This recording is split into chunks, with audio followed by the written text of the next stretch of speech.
Welcome to another episode of Share Your Story with Chet. Who I'm going to be talking today is actually someone that I met in mainland China. He was one of my first business contacts at the hotel I used to work at.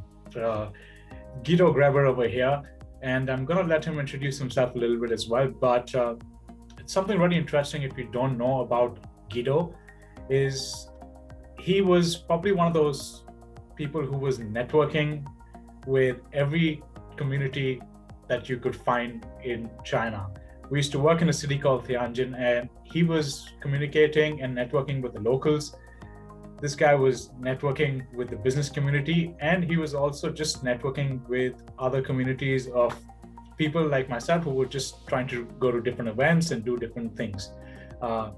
He also, along with some people, started the networking club in Tianjin, which was, I think, one of the first networking club of its style, where we were just having different people from different companies come and just network, simply have a drink, network, exchange cards, exchange information, and hopefully that should benefit you.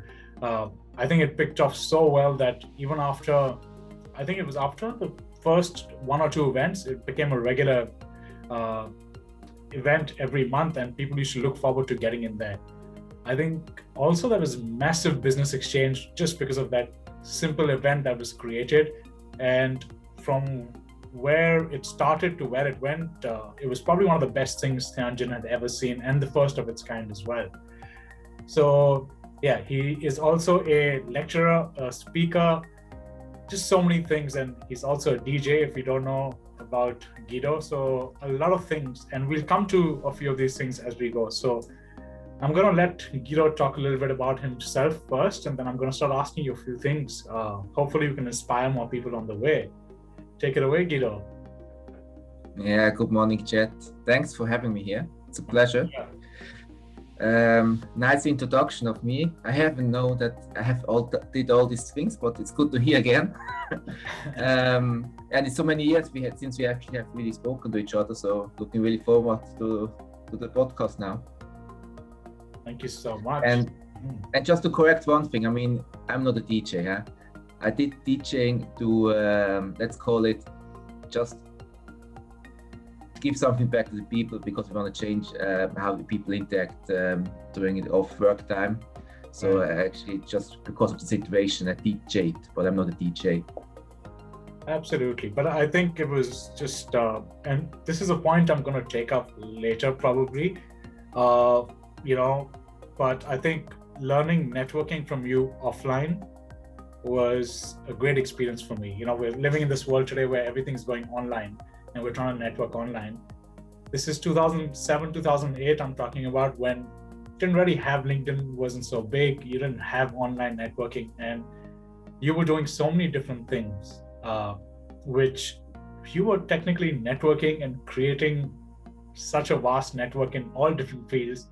And it was amazing to see how you were able to actually connect all these different fields together and use them for business. You were also helping other people connect to each other. And I think that's where your value came into Tianjin, where people were like, who do we know who can connect two different communities which have nothing to do with each other, but they could probably create something together? Who was that one person we could look for, from the chambers to everything else? And that's why a lot of people used to reach out to you. And I remember a lot of people asking me as well, hey, do you know Guido? And I used to say yes. And they were like, we're trying to do something like this. So that was pretty amazing. So yeah, I think you're being very humble, but yeah, definitely there was a lot out there that you did in those days. Yeah, I mean, it's helping people. I mean, it was actually helping with the local people, connecting the dots. There are a lot of good people around the world with good ideas, but somehow they need somebody to enable them or to connect or to guide to the right person that they can talk to make, because one person by himself, he cannot make good stuff. He needs other people around. He needs to have a network, he needs advisors, he needs mentors. So yeah, I mean, I'm still doing this by now and I still love to do it. So that's great, Guido. All right, so I am going to ask you a question now, Guido. I want to actually know, and I myself don't know this, I've never asked you this. What was your first job? How did you start? What did you start doing? for the first time? It actually was before I even started. Actually, the real job was actually distributing a newspaper in the neighborhood in Zurich when I was 12 to 13 years old. That was the first job. Once a week, walking around to the city or the area and distributing newspaper. That was my first job and the first money I got.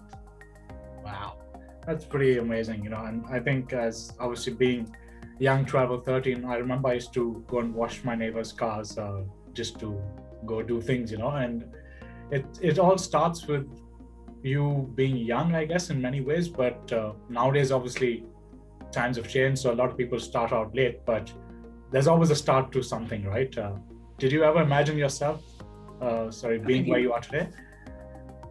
I think even, I see that the otherwise. I think people start now younger. They understand that they can do more things younger, especially with social medias. So everybody, even 10, 12, 11 years old, they want to be an entrepreneur, they have great ideas and they have good know-how. So they just want to do it and try it out. So I think there's a movement in this direction more than the people became older. And for me, it helped, of course. I know it how it is to work from the beginning. Distributing newspaper in a young age. I made it for the money, of course, at that time, because to pay off all for my hobbies and the cool stuff I want to have, and my other friends had maybe. And also, and later on, I did not do the normal career. I don't know if you know, in Switzerland, we have a little bit different education way. So we have more or less people go into an apprenticeship. Okay. And I did also an apprenticeship for 3 years, actually. Before then, actually, I studied afterwards, and then also did a master afterwards. So it's a little bit different, a little bit longer way. But I think that's something in Switzerland is quite unique with the education system. I think we do have a lot of international hospitality schools as well in Switzerland, and you're right. Like it's known for its education, quality education, rather than I would say bulk education. Yeah, also about carpenters, or mechanics and so on. They're quite famous, or engineers. Wow, I had no idea about that. That's interesting. It's Swiss marketing now. Yeah. So tell me a little bit about your journey, Guido. Like when you started doing newspapers, delivering newspapers, but today you're working for a very big company at a senior position. But what was your journey like to getting to where you are today? Difficult question. Actually, it was step by step. I will start with the apprenticeship for a German automotive brand in Switzerland, where I did my apprenticeship. I worked in the office. I worked in a shop. I worked in the spare parts area. I even was selling cars and so on. And there was this guy who actually said, "Hey, this time we need an IT coordinator. Just Windows 95 came out, and nobody understood the world of computers." So I jumped in. I took it, and from there actually it went like I moved to another company, which was for a global sourcing company, where I worked in the IT department. Stayed there for a few years, and then actually I also started an advanced study. And that actually first time brought me to China, because they needed a guinea pig for an exchange program designed with a Chinese university in Beijing. Right. And I said, why not? Let's just go for it. So I quit my job. I went for 6 months. I enjoyed it. I really much liked the way. I used to travel and to work in Asia all over, but never in China. So I was 6 months able to study. At the age I was 24, so quite an old student. But I really much enjoyed it. And then I actually went all the way. I moved back to Switzerland, took a short job, but then I moved back for a Chinese startup where I worked in Tianjin. For $400 or something a month, which was quite an experience. I stayed for a year. I still very much in contact with people, but it was very hard, very different about culture. And then I started my own. And I did this for over 8 to 9 years, quite successfully. But then I decided, because of family and kids, to go more back in the corporate. There was an opportunity, and now back in corporate. Yeah, that's So that's very briefly. We could speak for hours about that one if you want, but I don't think the audience has time for that one.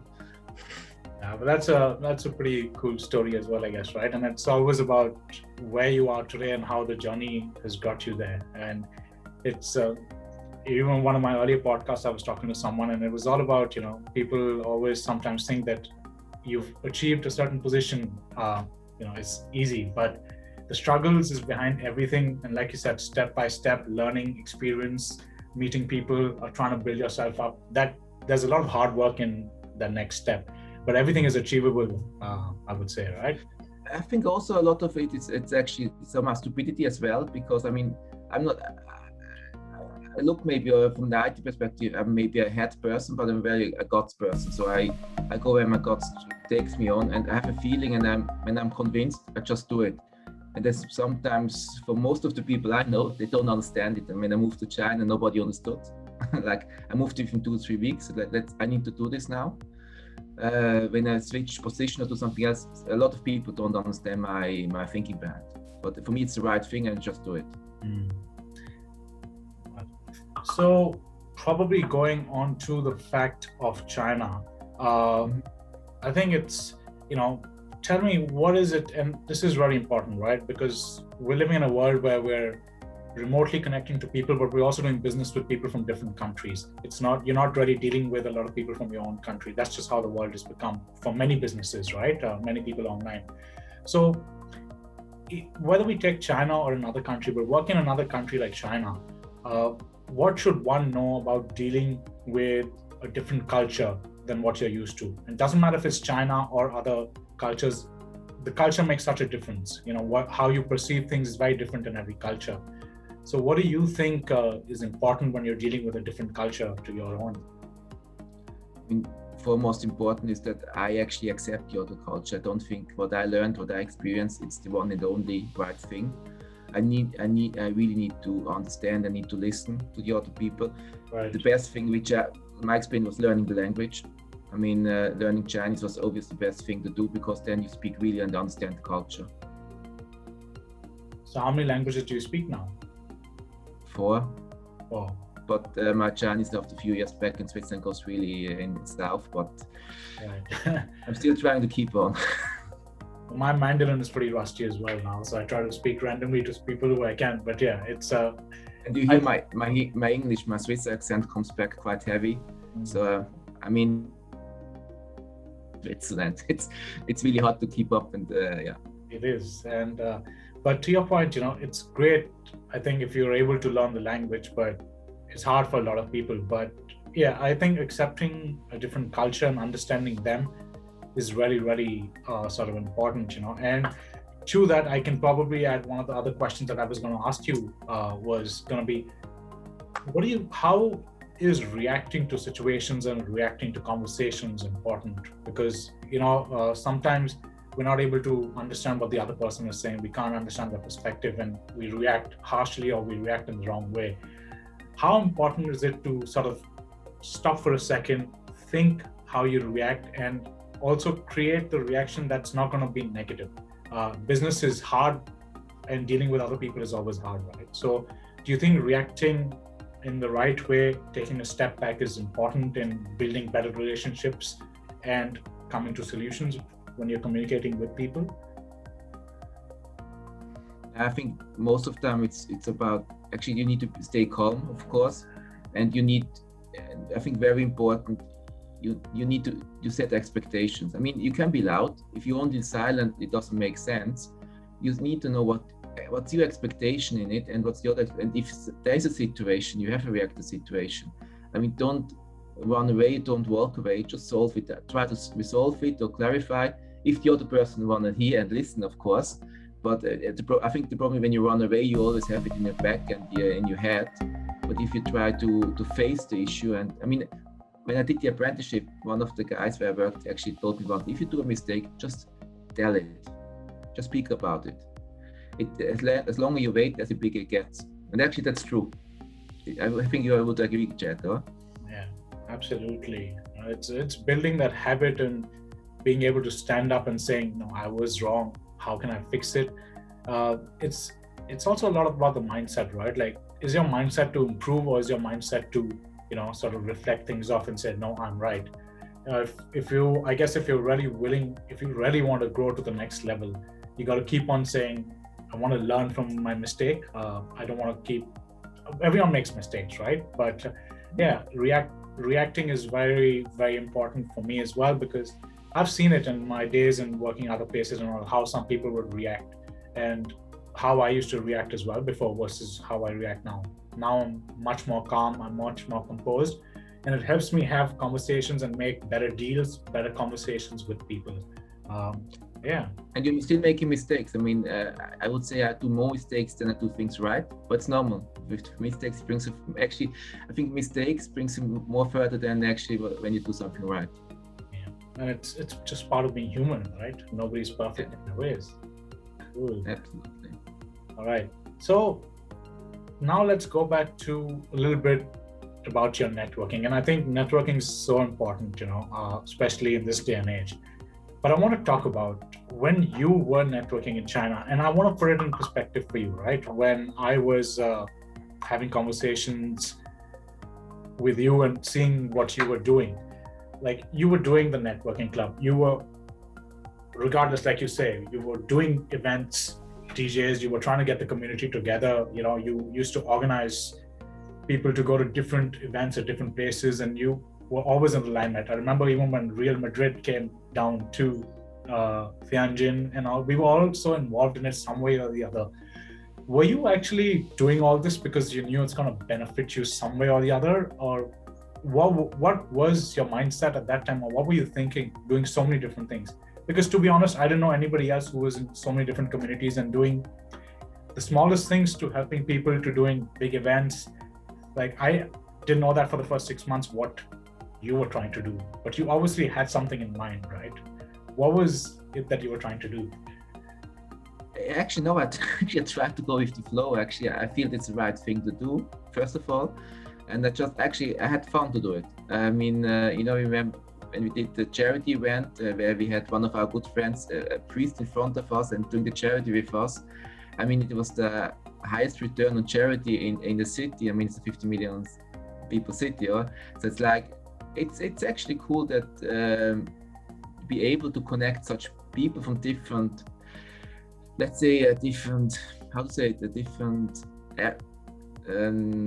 kind of people, let's call it like this, be foreigner, be Chinese, be it different race, whatever. It's like just to connect it into one purpose. It was the same with the DJ events we did, with the huge parties we arranged, but also with the networking club where we had around 200 executives every month. I mean, there was a quite impressive number, and he said, right, people looked forward to this event, but because they looked forward, because it was not a marketing and sales event, it was really about connecting the people and let people connect and talk to each other. It was more an informal introduction get together. To somebody else.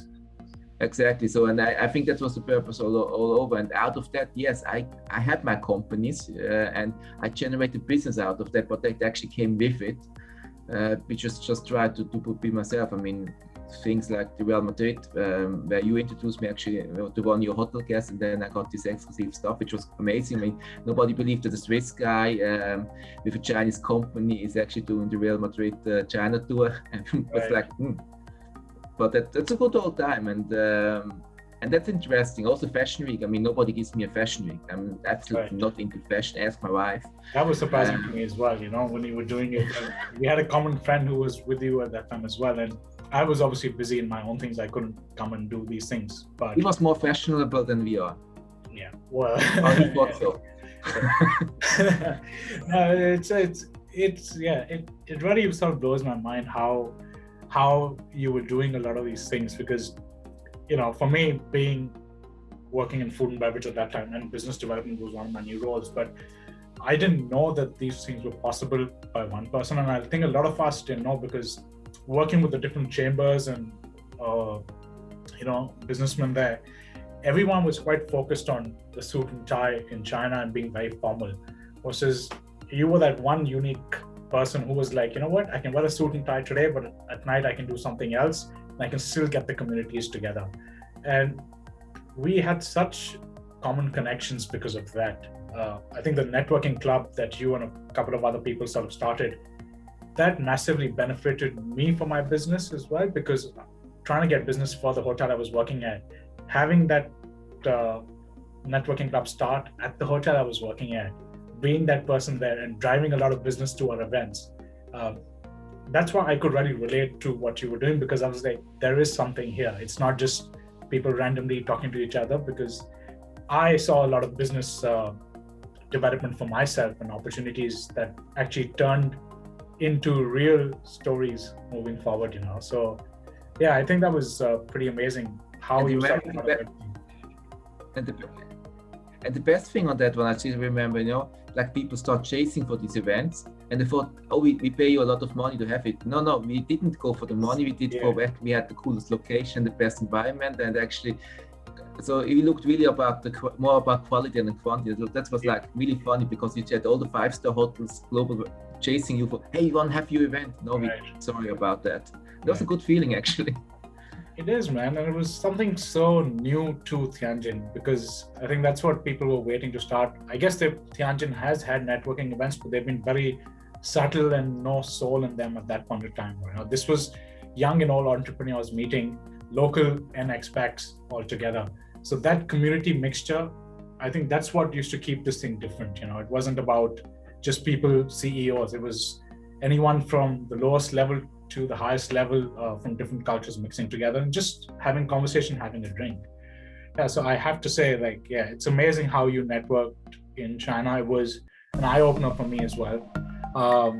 Yeah, it was really good on you for doing that, Guido. It was, I think, a real inspiration to a lot of people. And I know a lot of people were trying to follow what you were doing after you left Tianjin and you went to Beijing. But yeah, I think really, really good stuff that you did, Guido.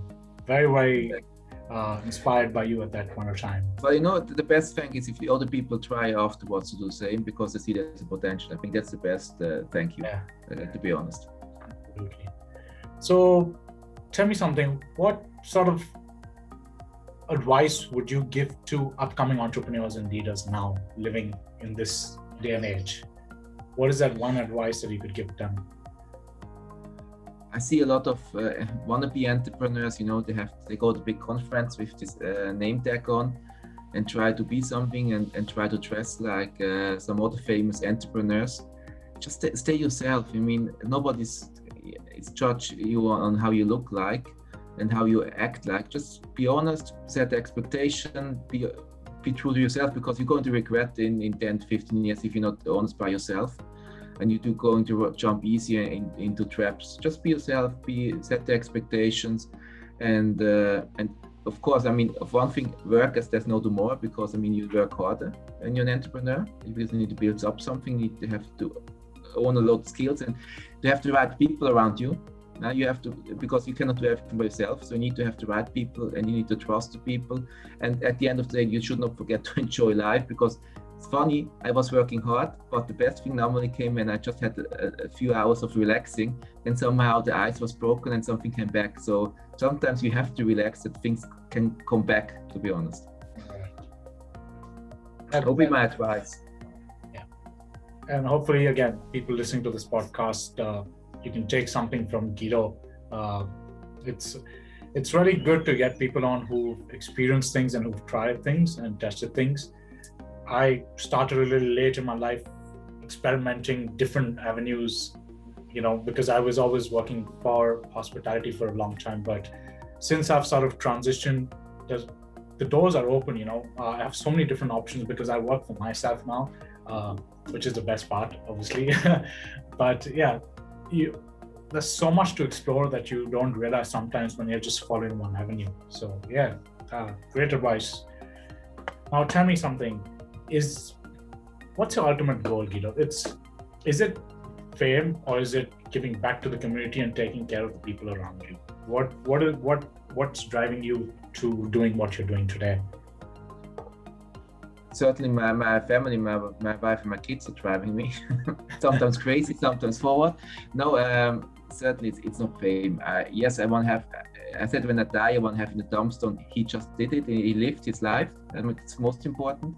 But for me, it's really about giving things forward. I like it's paying forward more or less. It's really enable other people as well to be successful. Yes. Yeah, it's so important to pay it forward. I think it's been a lot of the entrepreneurs I watch, but also a lot of these entrepreneurs and senior leaders that I communicate with. It's all about, everyone says you got to take care of yourself, but you got to take care of other people. You got to give back. The more you give, the better it is for you as well. But if you go with a mind of me, it doesn't work. If you go with what can I do for you, your following will increase massively. Your impact will increase massively. And that's, I guess, one of the goals for a lot of senior leadership that I've spoken to. Yeah, but I think that if you go in this mindset, you're already wrong, because it's like you need to forget about this one. If you say, okay, I do pay now more forward, sometimes I get something, because then you expect to get something, and actually maybe there's nothing. I had deals where I introduced people, I saw nothing, and the other people got very rich. And you have to be over this. It's like no, it's okay. I'm happy for the other guy, he made it. But for me, I have my thing. I'm happy with it. I know that I introduced them, and that's my happiness. But I made somebody. It sounds a little bit religious somehow, but you have to come in this way. If you think about already, there's a really good book, where Adam Grant with Give and Take, which I really highly recommend. It's a good book about that story. But in general, just as I said, be yourself. If you're a matcher, you're a matcher. If you're a taker, you're a taker. And if you're a giver, you're a giver. It's natural. Just try, and don't try to be something else. So, sorry. No, it's good, man. Look, we're just trying to understand more from different people, because I think it's really important understanding another perspective, right? Everybody has their own perspective, but if you're not willing to understand another person's perspective, you'll never grow. You have to be able to understand why they're saying something, why they're doing what they're doing. It doesn't mean it's right, but to be able to understand, have a look at it is so important. And everybody has different views, right? You have your own view, I have my own view, other people have their own view, but at least I'm willing to understand what you're saying and where you're coming from. That's the key in building relationships as well, I guess. And in today's world, I think you can agree as well. Building relationships is far more important than just sort of connecting with people, because people want to know who you are. They're not, yes, you've got products and all to sell, but ultimately, if they know who you are, what you do, people do business with people, right? Whether you're selling anything. So I think it's so important, and that's what I've been working on as well, building those relationships, understanding other people. And it's helped me a lot, because the kind of people I've connected with in the last 6 months has massively increased my network, but also my own learning to see what other people are doing. So yeah, thank you so much. No, I agree to that one. Look to my network, my friends I met in China, they're all over the world now. Everybody moved forward, even the Chinese friend, everybody moves, everybody goes in new positions. So your network grows over time automatically. But it's always it's really about, you have to maintain it as well. And unfortunately, I see a lot of people just, I want to benefit from somebody, and that's also it has to be just if you put benefit before actually you want to help somebody, then it's not real. It's networking, but it won't be efficient networking for a long time. It's maybe short term. My view on that one. Very, very true. Well, thank you so much, Guido, for coming on the podcast. I think you've answered so many questions. You've definitely inspired a lot of people, hopefully, and getting your views and your experience and being in the real world.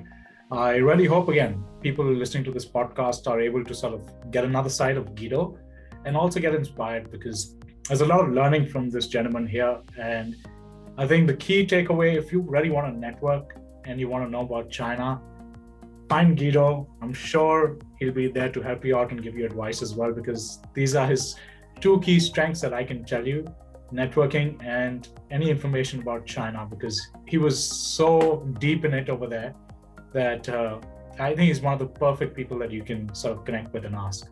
So thank you so much again, Guido, for coming on. And hopefully we'll have you again sometime in the future as well, my friend. Thank you, Chet. Thanks for having me again. And it was a pleasure to talk to you. And I hope I give you out some more advice. Thanks. Bye-bye. Bye.